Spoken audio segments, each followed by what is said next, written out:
Alrighty, inshallah, we'll get started. أعوذ بالله من الشيطان الرجيم بسم الله الرحمن الرحيم والصلاة والسلام على رسول الله وعلى آله وصحبه أجمعين اللهم ينفعنا بما علمتنا وعلمنا ينفعنا وزدنا علما يا كريم يا رب العالمين. السلام عليكم ورحمة الله وبركاته.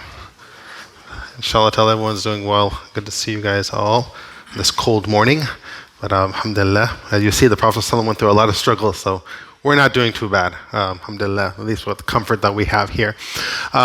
So before we get started in today's class, last week we talked about the Prophet ﷺ setting up agreements in Medina with the pact with the Jews and with the different tribes. He started the brotherhood where he paired up people with each other to mentor them, etc., and make that bond really close. Because before you get into battles, before you get into anything else, if the chemistry is not good, then you're going to have problems down the road.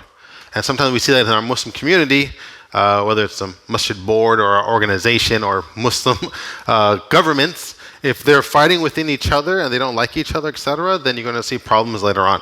And you see the wisdom of the Prophet ﷺ to connect the hearts together. So that's kind of where we left off from last week. So this week we're going to talk about the Battle of Badr and some other things that led up to that.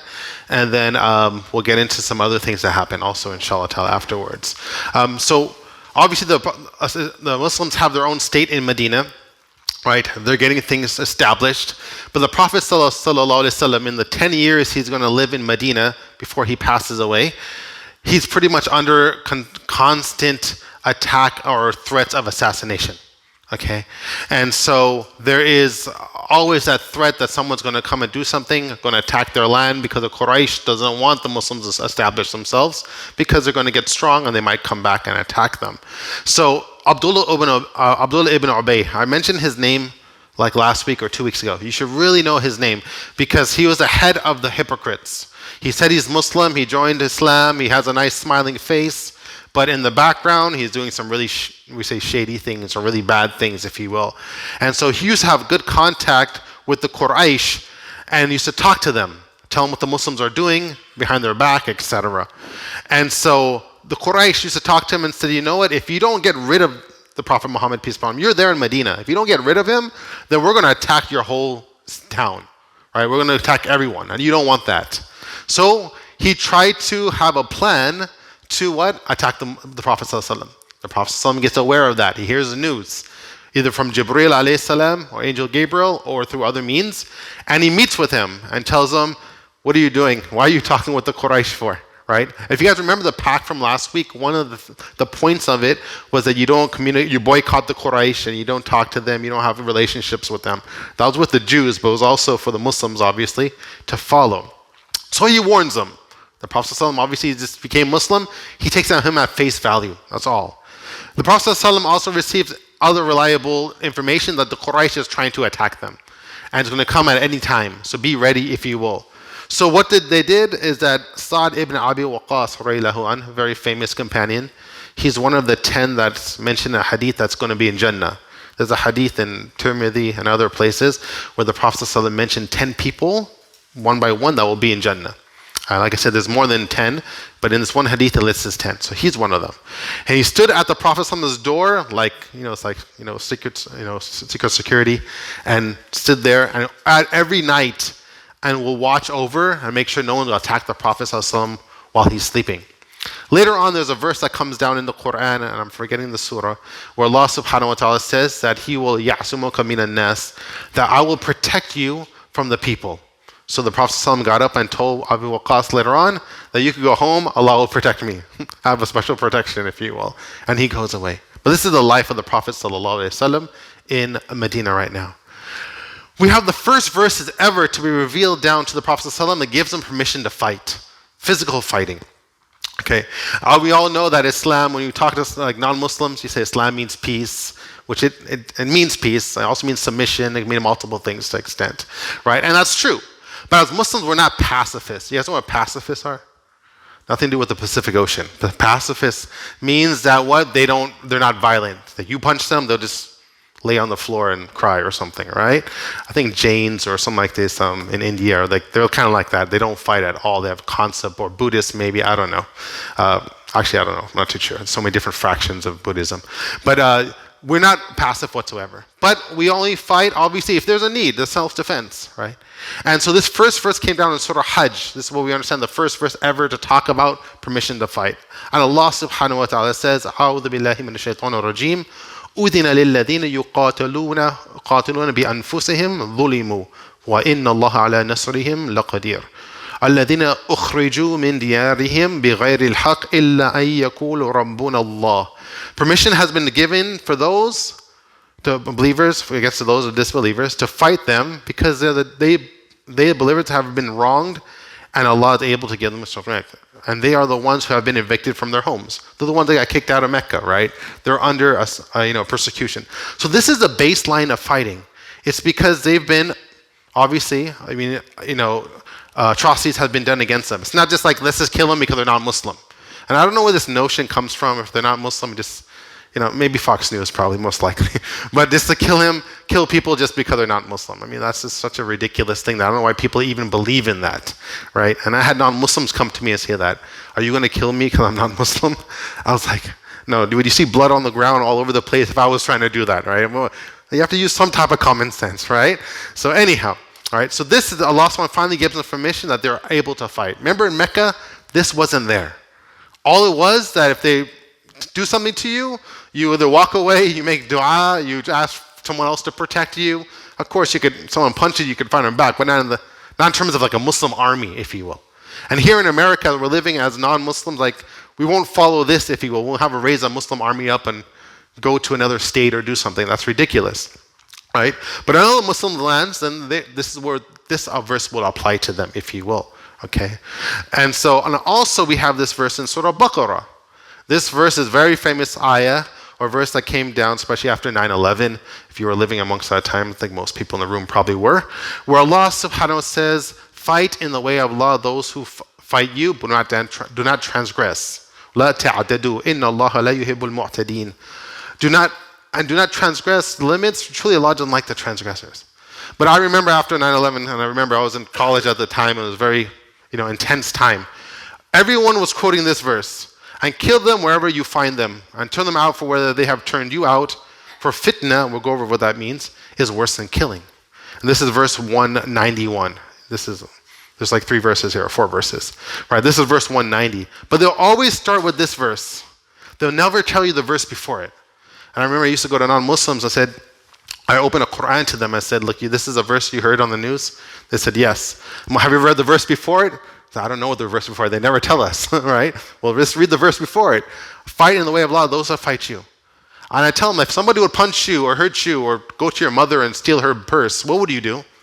I would probably hit that person or, grab that purse back or defend her.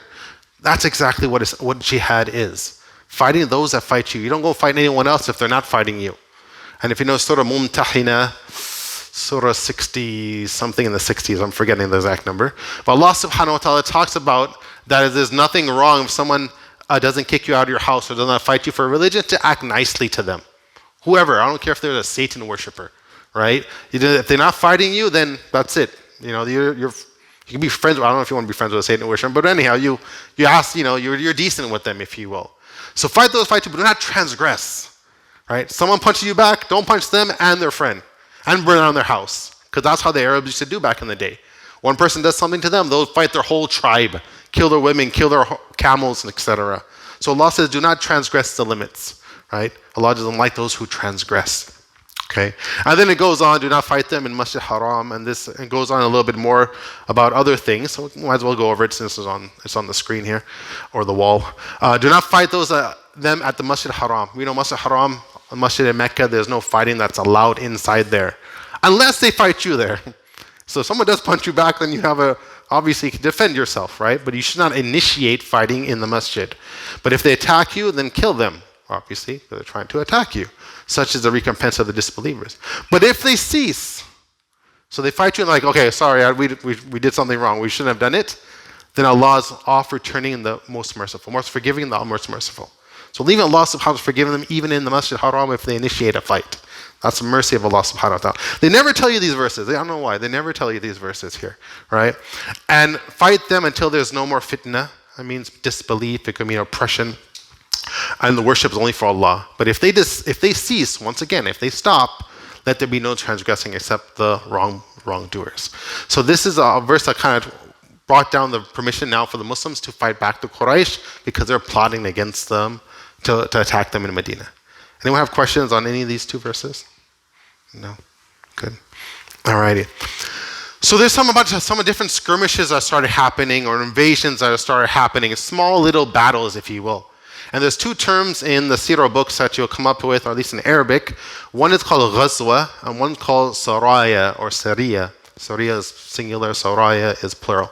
And so what is a ghazwa? A ghazwa, with a ghain, is a battle that the Prophet ﷺ participated in. Like the Prophet ﷺ participated in heading out with the army. Okay, you'll see a lot of times he heads out with the army, it's a ghazwa, but they don't end up fighting anyone. They go there to the battlefield and the army is already left, or no one's there. Okay, but it's still called a ghazwa.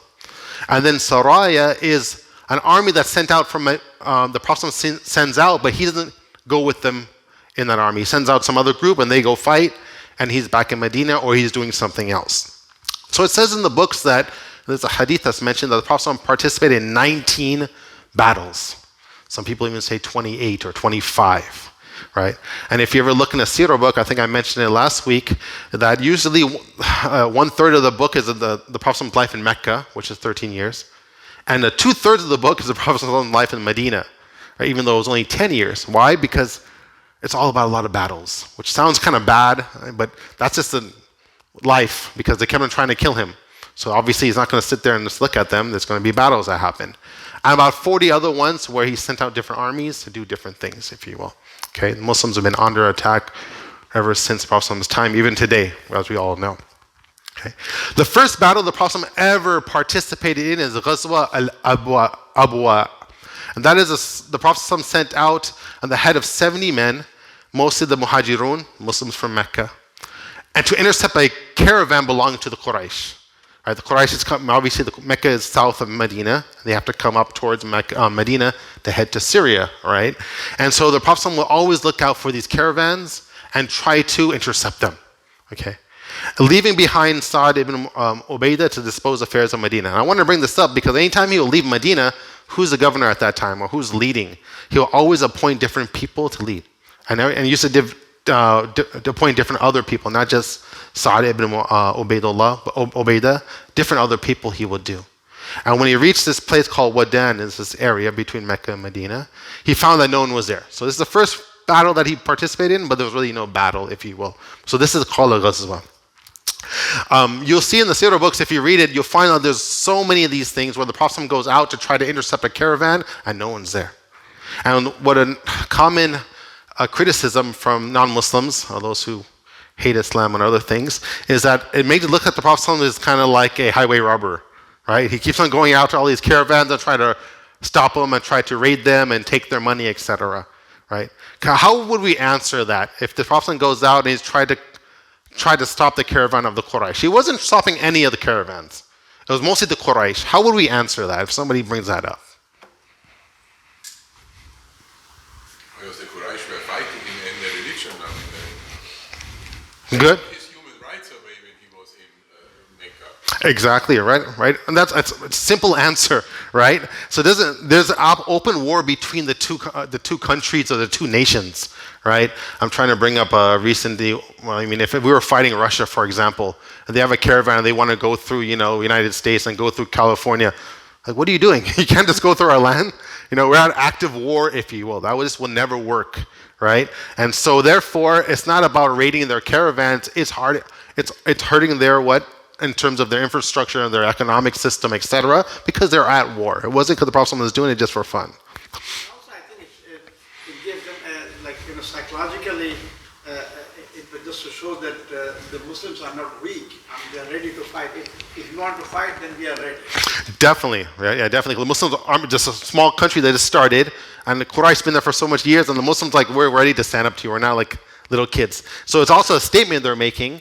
But I was more talking about at least, how does it look like that you're going after these caravans, looking like if they only want money. But if that was the case, they'll go over all the different caravans, not just the Quraysh. Okay, and also during this time, the Prophet signed a non-aggression pact, basically a treaty There'll be no fighting between these little tribes. And you see he does that multiple times. I don't put it here in the presentation because it's going to take up a lot of time. But he goes over multiplying. There's about like 4 or 5 of these invasions or skirmishes that he does. And anytime he goes there, the caravan, the Quraysh's caravan is not there.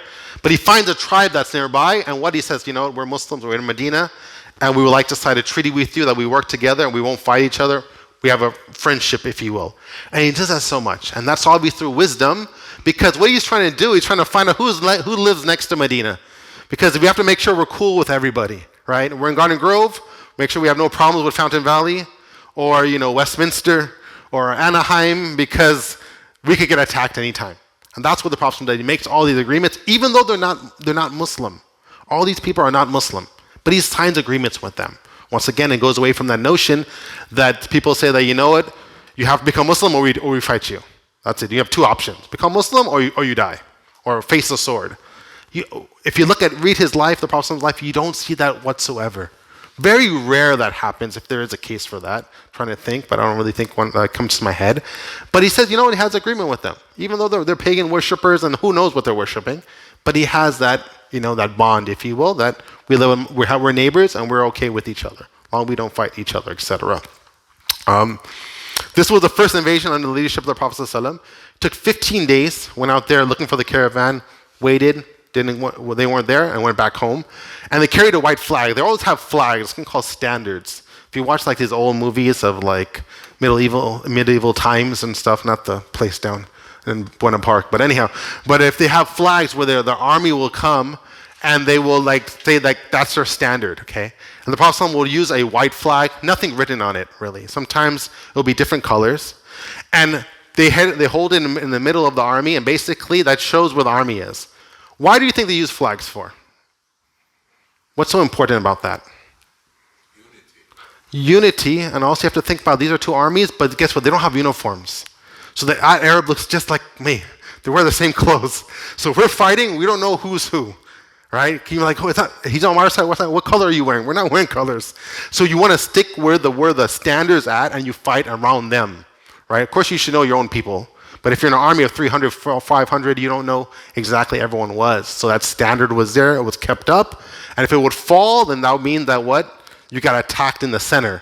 So you better run. If you don't see your flag up, start running, because most likely you're about to get killed by the other army. Okay? You want to see how that's going to come up in a little bit. There's another invasion the Prophet ﷺ participated, and it's called Ushayra invasion. There was a caravan that Abu Sufyan's one of the leaders in Mecca. And he got a large caravan. It's mentioned it was 1,000 camels. I mean, imagine how long, think about 1,000 cars, okay? That's a very long, caravan, if you will, of cars following each other. And instead it had so many thousands of wealth, of dinar or, dirham, the wealth of that time, in this caravan that was going up to Syria. The Prophet ﷺ got noticed that they're out there, this caravan is going up from Mecca to Medina. So he's going to go out and try to once again stop them because they're the Quraysh. Also, why is this caravan so loaded for? Muslims, when they all left Mecca, what did they have? What did they take? Their U-Haul with their bed and their boxes and just whatever they could fit on 1 or 2 camels and get out of there, if you will, before you get killed. So all their stuff is where? In their houses. There's no deadbolt lock, security cameras anywhere. You just walk into the house and you find everything there from the people. Their pots, their pans, their even armory, etc. So the Quraysh confiscated all their stuff. And guess what they're going to do? Have a big yard sale in Syria. They take all that Muslims' property. Obviously, they're stealing it. They put it on this caravan, and they want to go sell it and make money off of what they all left in Mecca. So the Prophet heard about this, went up and tried to intercept that caravan by Abu Sufyan that's going up from Mecca to Medina. He misses it. He goes there. Obviously, it's kind of hard to time it, right? He gets there too late. He misses it, and they go back home. But we know whatever goes up must come down, right? It's not gravity, but anyhow, whatever goes north has to come back south, right? So we know that that caravan went north up to Syria, so they have to come back down to Mecca. So the Prophet ﷺ makes note of that. He keeps scouts out there, and he goes back to Medina. When they get noticed that the Abu Sufyan's coming, then guess what? They're going to head out again and try to get him, right? Even though they missed it the first time, okay? And once again, he does a pact with a couple of tribes in that area, right? He works with them. It's the intelligence of a leader, right? Tries to build as much, support from his local community. Battle of Badr is coming close to start here. We're in the second year now in the time in Medina. Okay, the Prophet had scouts looking out for the return of the caravan, like I mentioned. There's a man that reported that the caravan has around 50,000 golden dinar. I think if you do the math today, it's like almost close to $1 million or something like dollars, or $500,000, which is a lot of money, at least on that time, right? But there's only 40 men for 1,000 camels, which doesn't make any sense. Up to today, I've talked to different scholars and trying to understand why would they only have 40 men protecting such a vast amount of wealth. I have no idea how to explain it, but anyhow, they only had 40 men guarding it. So these scouts found out the caravan's coming.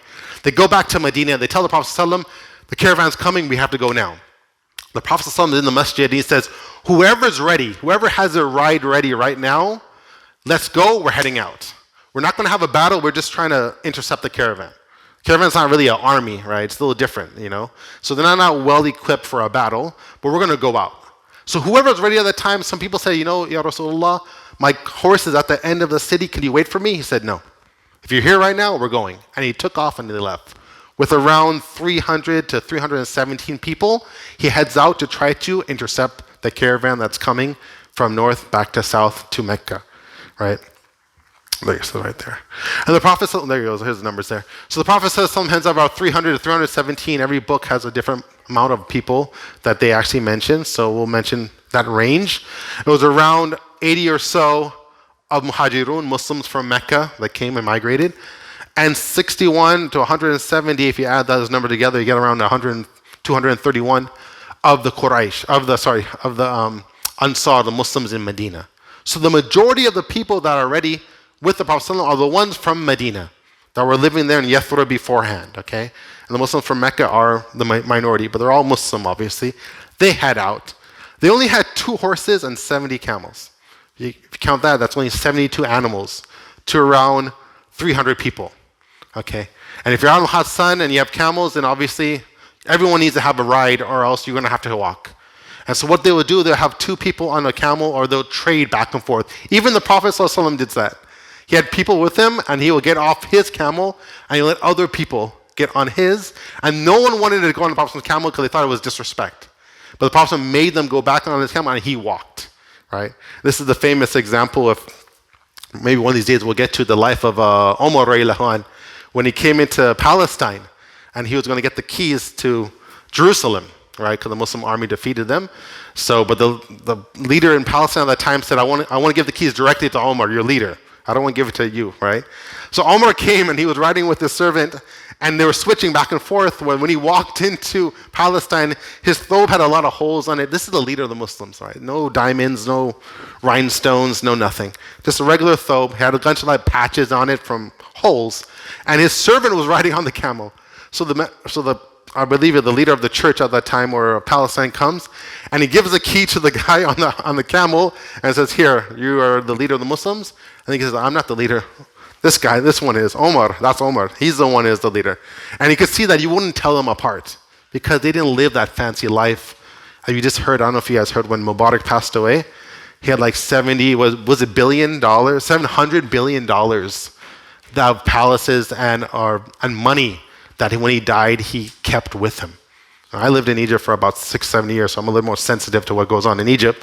But I know how the people live in Egypt, that's why, right? And this is not the way of our leaders, but unfortunately this is a lot of the Muslim Ummah. You go to Mecca, you go to the Kaaba, there's a palace right next. Ever made a Hajj or Umrah? It's a big palace right next to the Kaaba that they built there, right? So things have changed a lot from the days of Omar and the Prophet sallallahu alaihi wasallam. We got to get back to those days. One of these days, inshallah ta'ala. So the standard was given to Mus'ab ibn Umair. Quiz question. Anyone remember a story about him?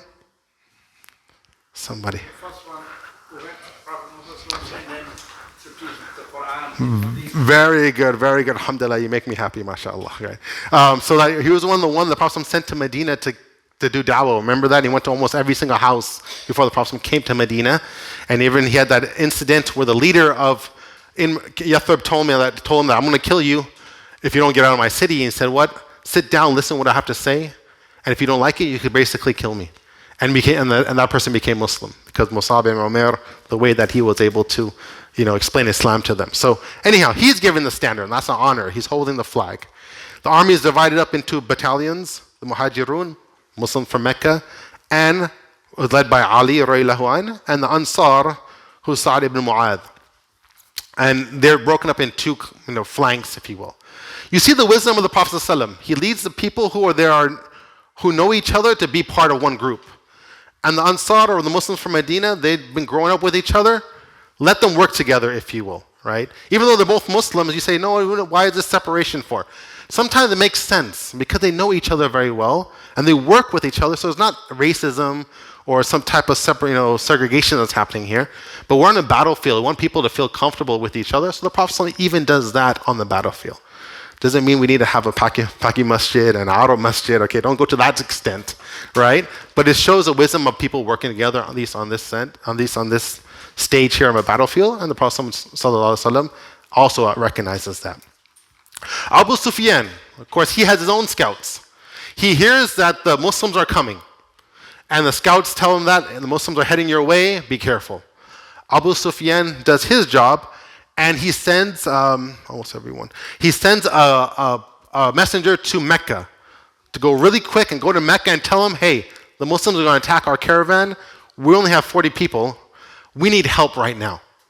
They mentioned that this messenger went into Mecca, he went into the front of the Kaaba, he started yelling and screaming that your caravan, your money is being looted by the Muslims. Like, get ready to go. And so the Quraysh started getting a large army, 1,300 people, okay?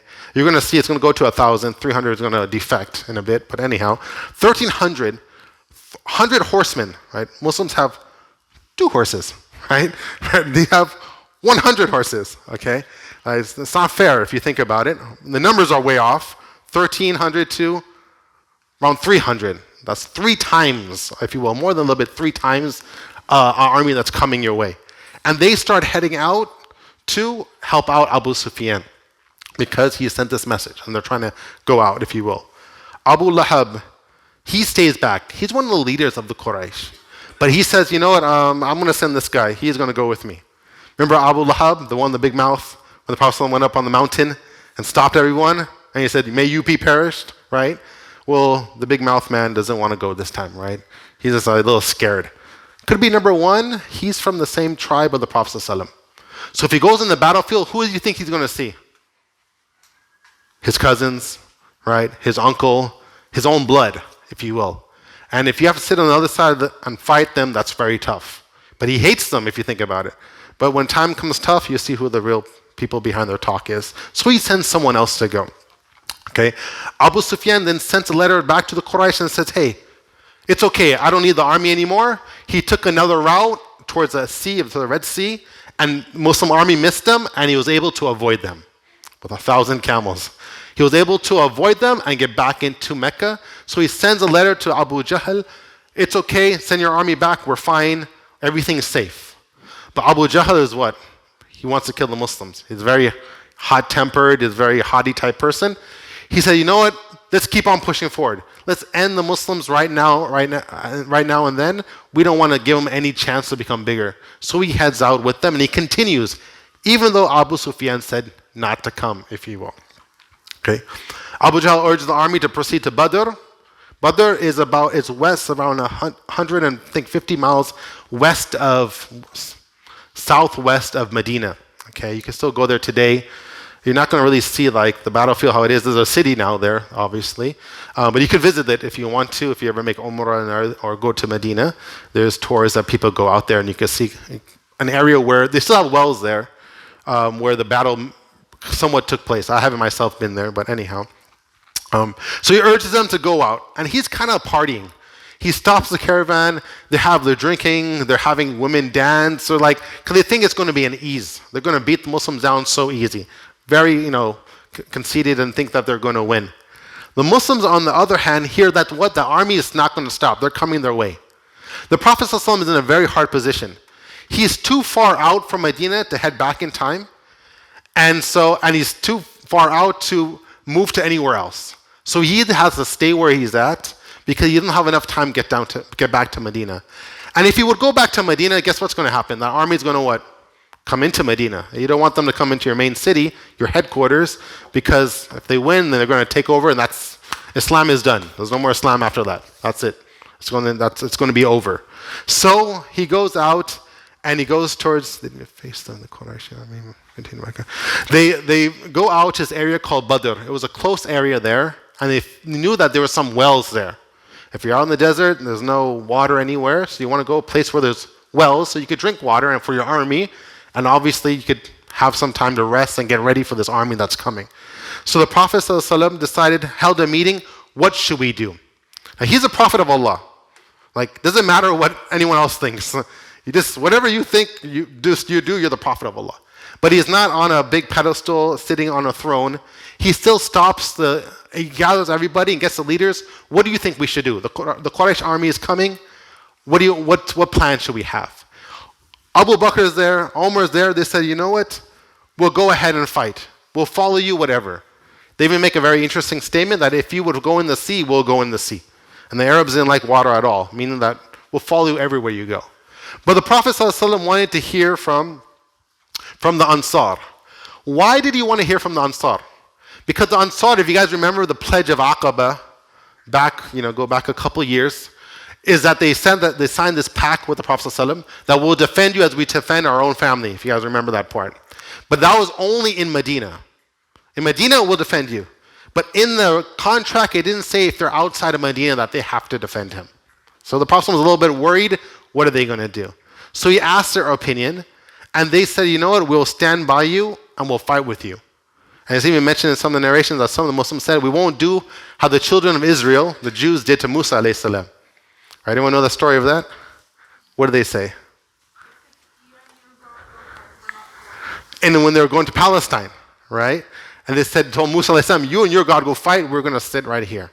Right? And then when you win, we'll enter with you. Right? Because the Palestinians were large people. Goliath, David and Goliath. Goliath was a tall person. So they were scared. So they say, we're not going to do what the children of Israel did to Musa. Right? We're going to stand by you and we're going to fight with you until the end. Even though the numbers are off. 1,000 to 300. Okay? The Prophet ﷺ goes on march and goes to the wells of Badr.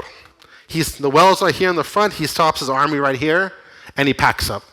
And so here we go. We're going to get ready. They arrive first before the Quraysh army comes, or the Meccan army, I should say. But then they stop in front of the wells, and Al-Hubab ibn Mundhir, one of the Muslims in the army, comes to the Prophet and says something very interesting. Where he says, Ya Rasulullah, did Allah tell you to stop here? Or is this like your own decision that you're making? So he's saying, this is just I think this is a good strategy of war. I will stop right here.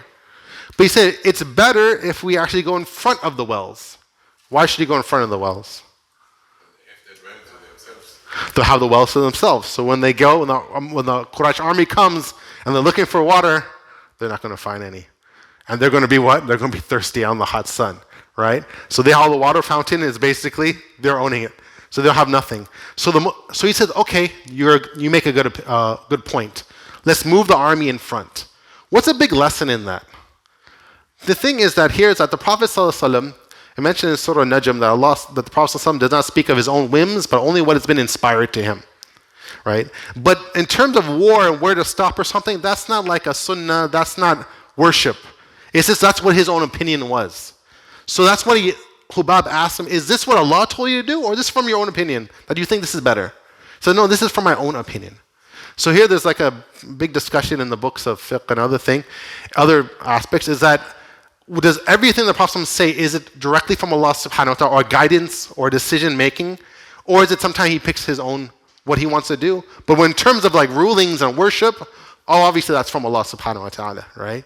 So we see here that this is only from his own will, right? What he thought would be it. And then obviously they moved the camp, and he was willing to take the opinion of someone else. It wasn't saying that, who are you? Why are you talking to me for? Nothing like this, if you will. So the big discussion that some of the scholars talk about. There's like, There's a hadith of the Prophet ﷺ where he mentioned about siwak, the brushing of the teeth. He said, if it was me, I would order you to brush your teeth before, do the siwak, before every salah. But I have fear that'll be too hard on you, right? What's interesting about that? Not about brushing your teeth, but what's interesting about that? That it's almost like the Prophet ﷺ has that authority to what? Make that call. That if I say it, then Allah will what? Would command it to do so, right? And then everyone will have to do this. Another thing was Salat Tarawih, that we pray in the masjid. The Prophet ﷺ used to come out and pray these extra prayers, and then he stopped after like 3 or 4 nights. And they asked Rasulullah, why aren't you coming out anymore and praying in the nights of Ramadan? He said, I fear if I keep on doing it, it'll become obligatory upon you. Right? That Allah will see this and He'll make it, if you will. It's still Allah's decision. Obviously, it's always going to be Allah's decision. But the Prophet ﷺ, obviously in his action that's guided by Allah, then obviously this is something that's directed from Him. But this is not something that, it's like Sharia, that you have to stop in front of a well or something. This is his own opinion there. Some of you guys caught that point. Maybe some of you guys didn't. But anyhow, it's a little bit bigger discussion. Okay. The night before, it rained. Rain is what? Tranquility. It's cold, obviously, but it's also tranquility. So Allah subhanahu wa ta'ala made it rain. And one thing I want you guys, like as we go to the Seerah, I want you guys to connect surahs with events. And one thing is Surah Anfal, chapter number 8 in the Quran, is predominantly speaking about the Battle of Badr. When you think about the Battle of Badr, you think about chapter 8 in the Quran, Surah Anfal, right? And this is great when you get to Ramadan or when you're reading your Quran, you read it and these verses mean so much more meaning now. You're like, oh, now I know what it's talking about. I know you know the context behind it, right? So Surah Anfal talks about the Battle of Badr in length. And it's mentioned here, Surah Anfal, verse number 11, where Allah SWT says, remember when He overwhelmed you with drowsiness. Okay, if you're about to go in a battle, right, or a job interview, what are you? Are you like falling asleep, or what are you doing? Oh my God, you're sweating, your heart's beating, right? Or you have an exam to take, right? You're very anxious. And especially if an army is coming with 1,000 people and you're 300, what do you think you're thinking? This is like last day of my life right now. Like I'm not going to see my children anymore, or my wife, whoever. I'm not going to see my family anymore. But Allah subhanahu wa ta'ala said that we gave you drowsiness, like we made you sleep, right? And sleep is always nice. It kind of calms the soul, obviously, brings them down. So Allah subhanahu wa ta'ala put this over. We gave you drowsiness, gave you security from Him, sent down upon you rain, right? That you purify yourself. There's no showers out there. There's wells, but that you could clean yourself. To give you like a nice shower, kind of calms you down, right? Gives you that rain to purify yourself, of course, cleaning yourself, and remove from the evil suggestions of the shaitan. Shaitan basically, leave the battlefield. You're not going to win. Islam, like this is too much. Defect right now. You're about to get killed.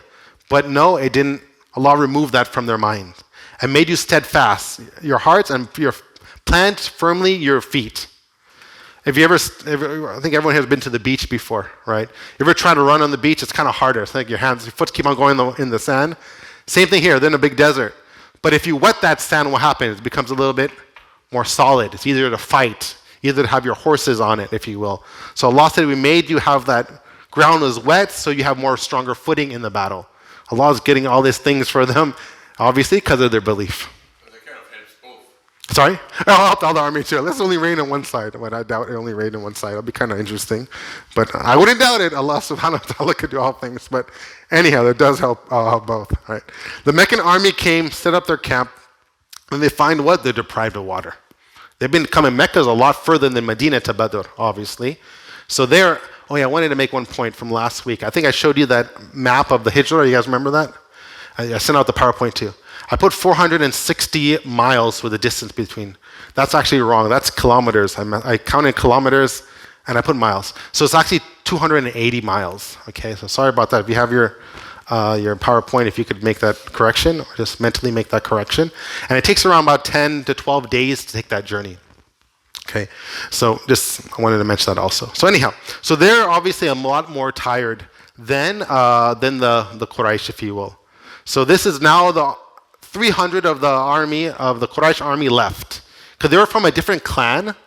And they said, you know what? We don't have no problem with the Muslims. We had a problem with our money in that caravan. And the caravan's safe, so you know what? We're leaving. I don't care about the Muslims. And that's your situation. They're from another tribe. I think it's Bani Bakr or something like that. I'm forgetting. And so they left with 300 people. So the Quraysh only had 1,000. I shouldn't say only, that's still a lot compared to the Muslims that had around 300 or 317. Okay, so the armies will face each other. Back in those days, how does a war start?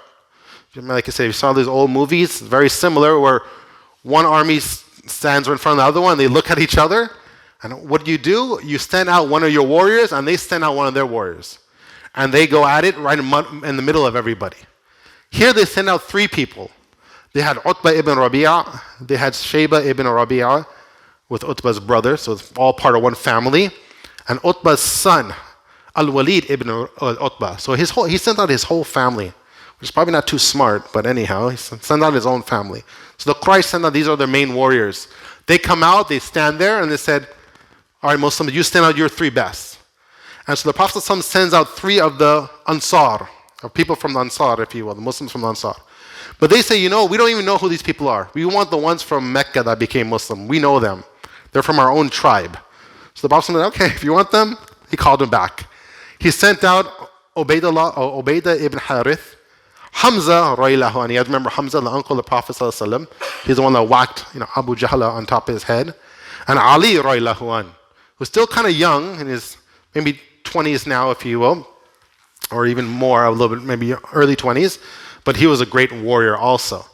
They send out these 3. So 3 on 3, they go at it, okay? Hamza kills Shaybah, Ali killed Walid. Imagine if you're the Quraysh army, you have 1,000 people. They have 300.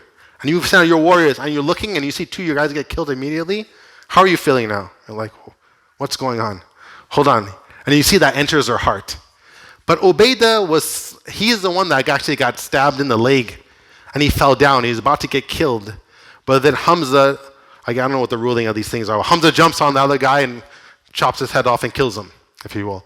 So anyhow, the Quraysh just saw 3 of their main guys get killed, and the Muslims have 2 remaining, and the other one's still wounded in his leg. And Hamza and Ali takes Ubaidullah back, cut off his leg. Remember, that's how the amputation works back in those days. It's kind of a bit gruesome, but war is not fun. Right? So we have to talk about it. War is not fun. Okay, he ends up passing away like 3 days later on. Okay, but it takes them back. And like I said, if you're the Quraysh, you're like, what just happened? Right? The Muslim army is probably fired up even more. So they go ahead, and the Prophet ﷺ is in the back. You will rarely see, and I'm kind of giving this away now, but all the battles, those 19 that he participated in, he rarely actually physically hit anyone or fought in these battles. He's a commander, and all commanders are usually in the back, and they're kind of moving people around. And then if the lines go and they start going down, then they'll finally get to the Prophet ﷺ. That's just how it worked. Not because the Prophet ﷺ didn't want to fight, but someone has to be the commander. So he was using the back, and they made a little tent for him there, and he would tell what flank to go and where to do other things. Okay? So he was there, and he was making dua, obviously, to Allah subhanahu wa ta'ala as things were going on. And then when the battle started getting really fierce, right? It was almost looking at the Muslims about to get taken over. Remember, there's a 3-to-1 ratio. He starts making a dua where he says, "Oh Allah, should this group of Muslims be defeated today, you will no longer be worshipped again." And that's, if you think that's probably right. Abu Bakr is there, Umar is there, of course the Prophet is there, right? Other Asad ibn Mu'adh is there from the Ansar. If they die, then there's some Muslims back in Medina, but there's not much, because if the Quraysh beats them in Badr, what do you think the Quraysh is going to do afterwards? Just keep on going, right? Just kill them off. You're not going to run back now. You're going to go to Medina and take over their city. It's over.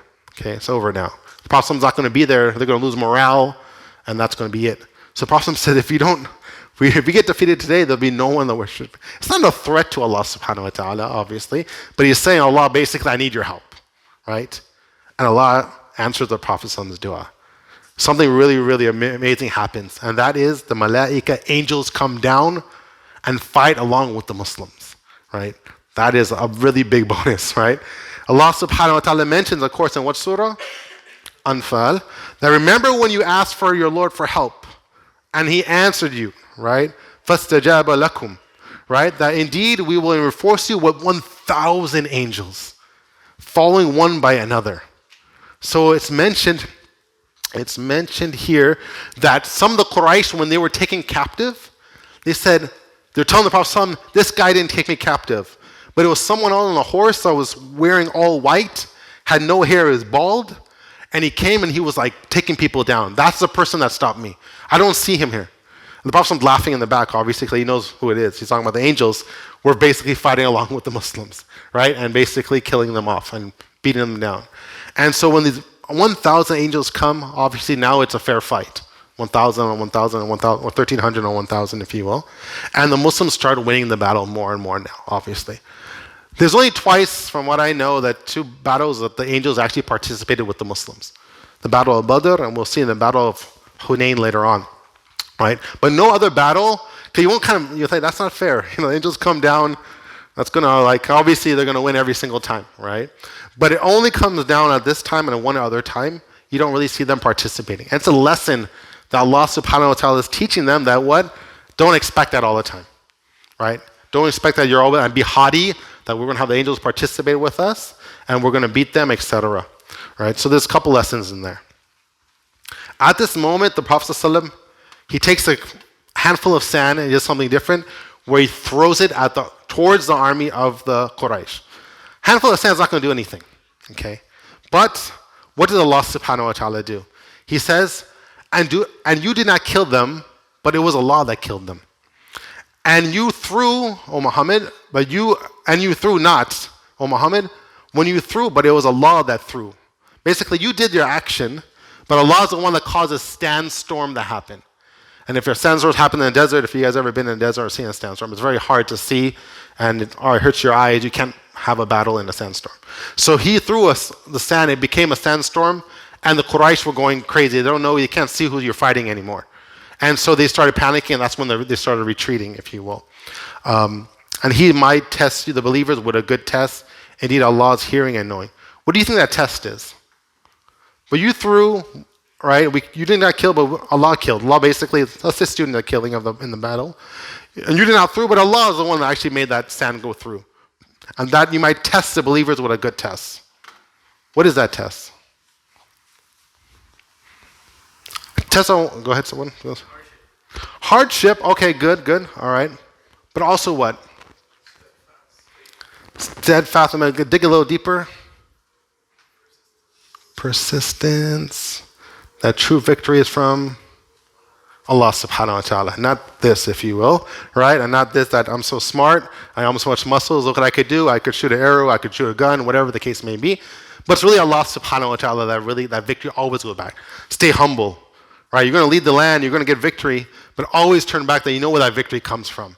Because it's very easy for people to say that it's because of me, right? I studied so hard, right? I did this, etc. Yeah, alhamdulillah, you put your effort in, of course, right? But know that Allah is saying, no, that was from Allah subhanahu wa ta'ala.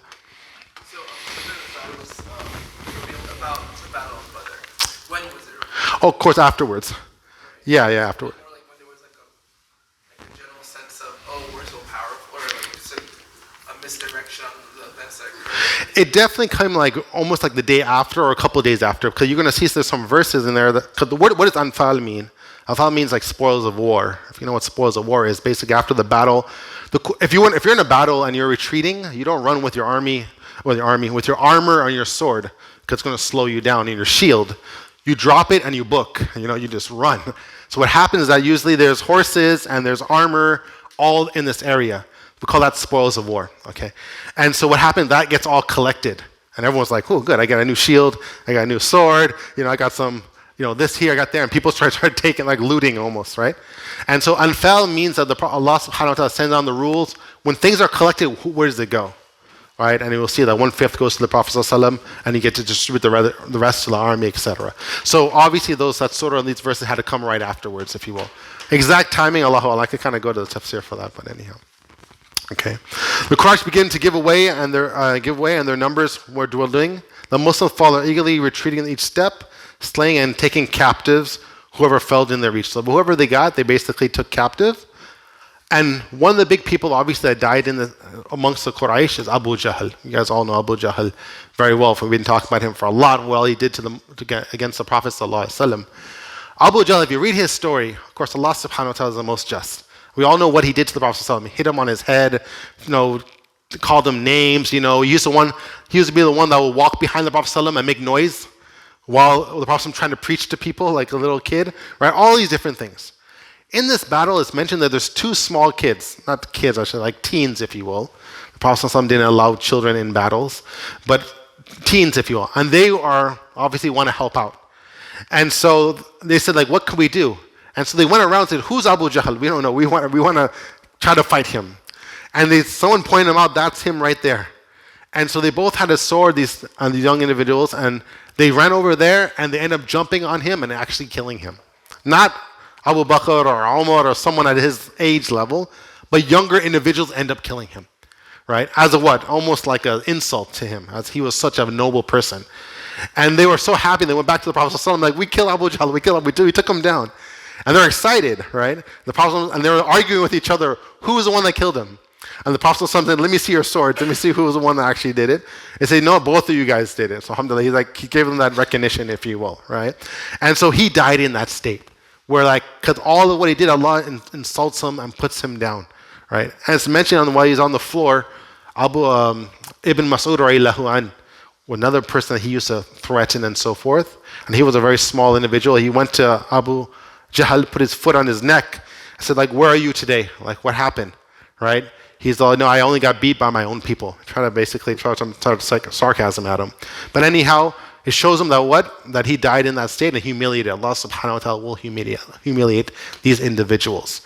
And that's why when you see leaders, those who do wrong, they don't really tell you how they die. Right? You just get Mubarak that passed away. He just said that he died. They don't tell you what kind of stuff, what they went through and so forth. Or Sharon, you guys know who Sharon was?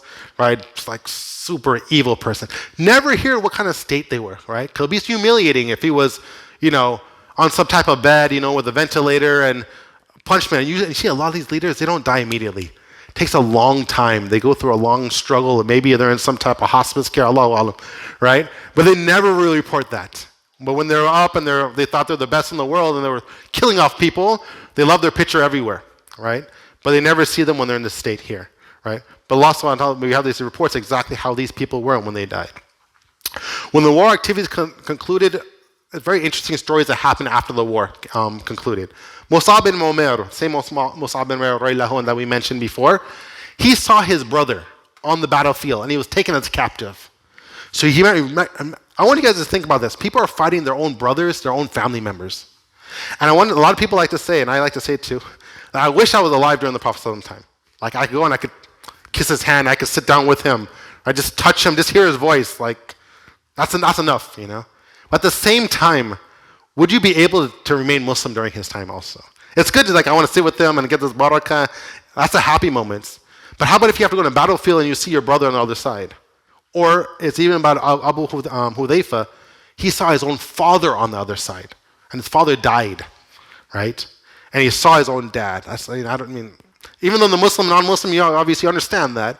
But that's very tough to put your life on there and fight your own family.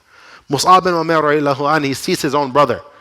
And he tells the people that took him captive to strengthen the knots on the tie in his hand, strengthen it very hard. Because his mom is really rich. Obviously, that's his mom. And and asked for a high ransom. And then his brother asks him, he says, brother, you're my brother, how can you be saying this? He said, the one that's tying you, the Ansari, the one from Medina, the one who became Muslim, he has more right to a brother than you have to me, right?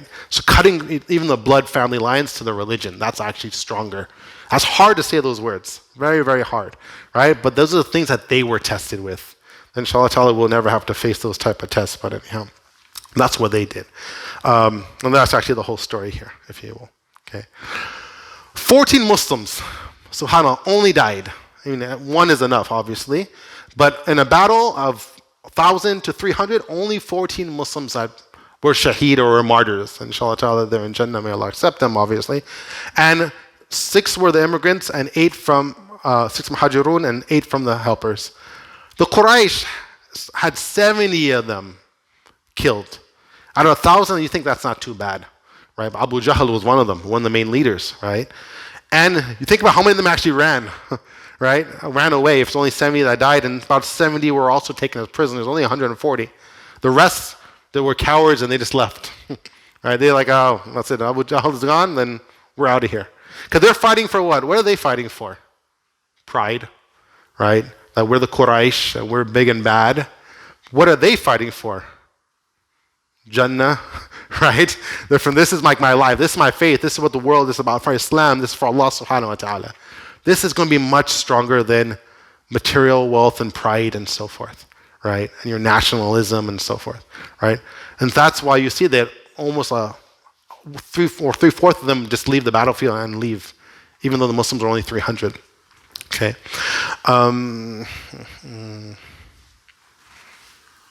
This point is called well this statement. The Prophet ﷺ went out. This is very interesting. He went out and he saw all the dead Quraysh on the battlefield. Remember, a lot of them are their family, people he grew up with. And then he said to them, what an evil tribe you guys were. And if you read the other stories of other prophets, they do similar things. Like Hud alayhi salam or Saleh actually. Maybe Hud did it also. After the town was destroyed, he comes out and said, you know what, I was a good warner. Why didn't you listen to me? Because they feel bad, because that's their own people. Right? Prophets didn't like laugh and say, aha, you guys are all dead. Because Hud and Saleh and all these different, Musa alayhi salam, etc., that's the people, that's their own, that's people from Garden Grove. That's where they're citizens, if you will. That's what they grew up with. So they were trying to mock them. They were saying, why didn't you listen? They really cared about them. So the Prophet said, what an evil tribe you were as regards to your prophet, in terms of the way you treat your own prophet. You belied me, but others have believed in me. You let me down while others have supported me, and you expelled me, whereas others have sheltered me. He's still trying to say, like, why didn't you guys, like, I had an option for you. He's not dancing, he's not laughing, he's not celebrating. He really cares for these people, right? It's like a different mentality of the heart there. At this moment, Umar radiallahu anh sees him talking to these corpse and says, Ya Rasulullah, why are you talking to them? They're dead. He says, Umar, though as much as you hear me, they hear me. As much as you hear me, they hear me the same. And this is a proof that Ibn Qayyim rahimahullah in his book called Ruh, or the Soul, he wrote about, can the dead or the deceased hear the living? And he says this is a proof when the Prophet ﷺ did this that they could hear it. Doesn't mean you go to the graveyard and you have like a dialogue with your relative or someone, but that's why you make dua. They understand that you're making dua for them. It maybe gives them type of comfort, if you will. But don't sit there and talk and like, you know, what happened yesterday, this happened, and you know, I got, etc., right? But when you make dua and you visit, like the Prophet said, when you visit the graveyard, say, Assalamu alaikum, Ahl dar, oh, people of the grave, peace be upon you, right? It's like the dua, this, or the greeting you say. You're talking to headstones, what are you talking about? No, that they'll hear that, even in the grave. However that works, if you will. I won't get too much on that tangent, but anyhow, we have that incident here where the Prophet was talking to them, and he says, you know what, they do hear me, okay? Remember, this happened on the 17th of Ramadan. This is when the battle happened, only one day, or a couple of hours, if you will. We all know what we do in Ramadan, we fast, right? So fasting was obligated before the battle happened. So the main question is that, were the Muslims fasting while they're in the Battle of Badr? What do you guys think? No. It's only 50% chance you're going to be right, so it's I think in certain instances, that's why it's taken, when you don't fast for a certain, then you have to make it up. Mm-hmm. Good. In some instances, it's not obligatory in that specific thing. Excellent, right? And we all know that if you travel, you don't have to fast, and obviously they're traveling out. And it's not because there's a war going on, that's one of the exceptions, but that might be one of them, but from what I know, I don't think so. But anyhow, so they weren't. So obviously they're given that rukhsa, or that leave to not fast during that time, but the other Muslims were doing it. And so the Prophet ﷺ is really missing his first Ramadan because he's out on the battlefield, obviously doing something much greater to extent, if you will. Ramadan's a very festive time. We all know we love our Ramadans. But this is how the Prophet was spending his Ramadan, chasing for his life, right? 3-on-1, right? Doesn't know if he's going to live anymore, but alhamdulillah, angels come down in Ramadan, right? And so alhamdulillah, they said they're celebrating. They get this great victory. Did I go back? Sorry about that. And also zakat was also mandatory in the second year of Hijrah, right? Because now there's a lot of poor Muslims. Remember, they came from Mecca. So how are we going to, what's the welfare system? So that's why zakat was now obligatory. In Mecca, they didn't have that. Obviously, they're going through another struggle. So now we have 3 pillars that are mandatory on, 4 or pillars that are mandatory on the Muslims. Obviously, shahada, salah, fasting, and zakat. Hajj is the last one, but Hajj is not going to be mandatory on the Muslim until the very last year of the Prophet before he passes away. Okay, because that's one of the harder goals to do, and you need more effort to do so. But up right now, we have these things that were mandatory on the Muslims. Also, you have, of course, after Ramadan, we have what? Eid, right? And so this is the first Eid ever. And was it a great Eid? Of course. The Muslims come back into Medina as what? Victors. They just beat the Quraysh in a battle. That's news spreads all over the place. You know, it's like, I don't know, Cuba defeating like Russia or something. I don't know what the exact analogy would be, but maybe Mexico or something. I don't know, right? It was like small fraction of this country just beat the Quraysh. That's so embarrassing for them. But the Muslims are celebrating. Eid is going on, right? They had their first Eid, a very joyous time. These times were never experienced in the Prophet in Mecca when he was a prophet. We all know how those days looked, right? It was very sad. Boycotts, going to Abyssinia, right? Names being called at you, right? People throwing stones at you from Taif. But look at the time now, right? In al-usri al-yusra. Indeed, with hardship becomes ease, right? So alhamdulillah, they're having a great time. But things flip. And one thing that flips, well, I think I have it on the next slide, but anyhow, is that the Prophet comes back, he's celebrating, but he gets news that his own daughter, Ruqayya, passes away. Radiallahu anha. So the Prophet's life's like that. You know, you have great time, then you get Eid and you're celebrating, you win, you come back home, they're like, Ya Rasulullah, I just want to pull you aside and talk to you really quick. Your daughter passed away. The Prophet wasn't there sitting with her, talking to her, consoling her, and making dua for him as a father would like to do for any child, obviously. The Prophet's on the battlefield, doesn't get no messages, he can't know what's going on. He has something else greater that's kind of going on. I won't say it's greater than his own daughter, but you know, understand the point that I'm trying to make. He gets out, and obviously he finds out this, if you will. Okay? And so she passes away. Her husband was who? Who was Ruqayya married to? Uthman radiallahu anh. This is the reason why Uthman radiallahu anh was not in this battle. And that's not a aib, yani. It's not like something bad upon him and his character. It's that the Prophet knew that his daughter was sick. I told Uthman, you stay with her. Okay? And that's, don't think, oh, okay, there's a war going on, you know, your wife or the you know, the faith of the Muslims. No. That's important, right? Stay with your wife, take care of her, right? Like when the Prophet, someone asked the Prophet, should I go for Hajj or should I take care of my parents?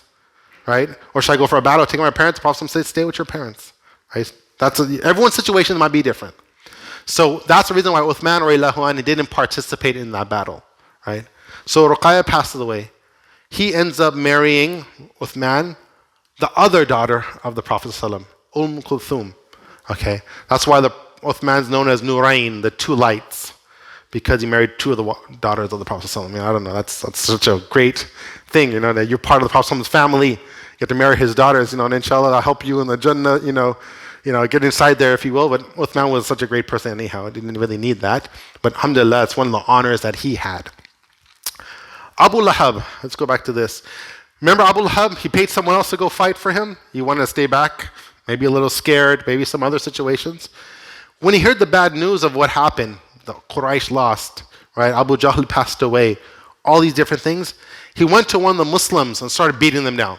Remember, there was Muslims still in Mecca that didn't migrate for whatever reason. Maybe they didn't want to, could be that they didn't have that determination to make that sacrifice, because that was tough.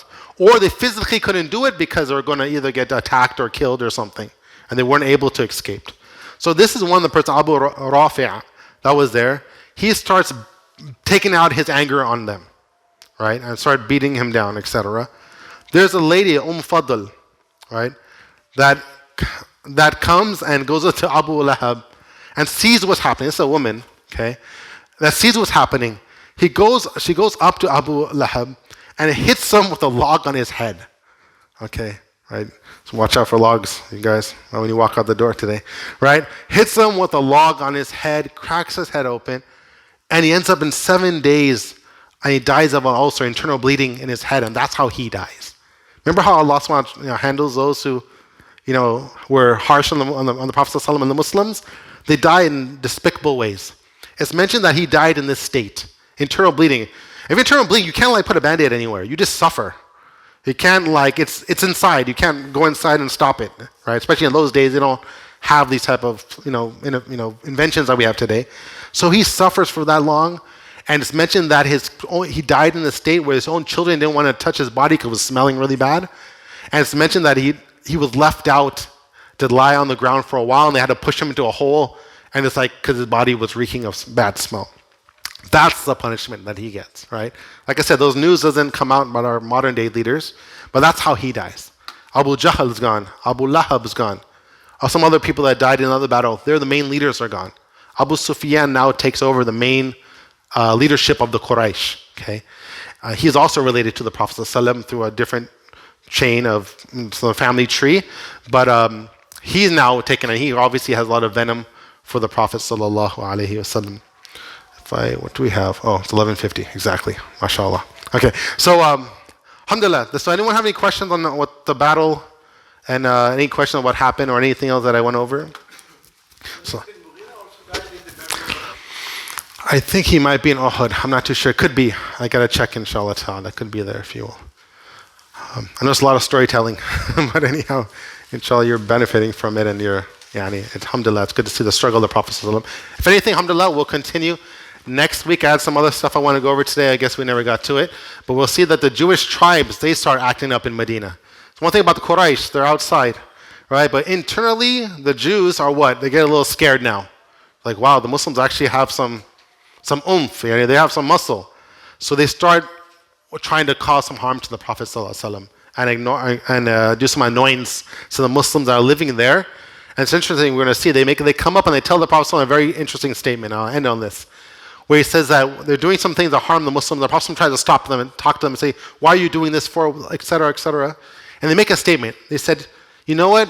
You might have won and beat the Quraysh out on that battlefield, but if you want to fight a real army, come and face us, right? Well, those Arabs, like they're whatever, they're not that strong. But if you want a real fight, come and talk to us. You will see a real fight, and that's how they leave it.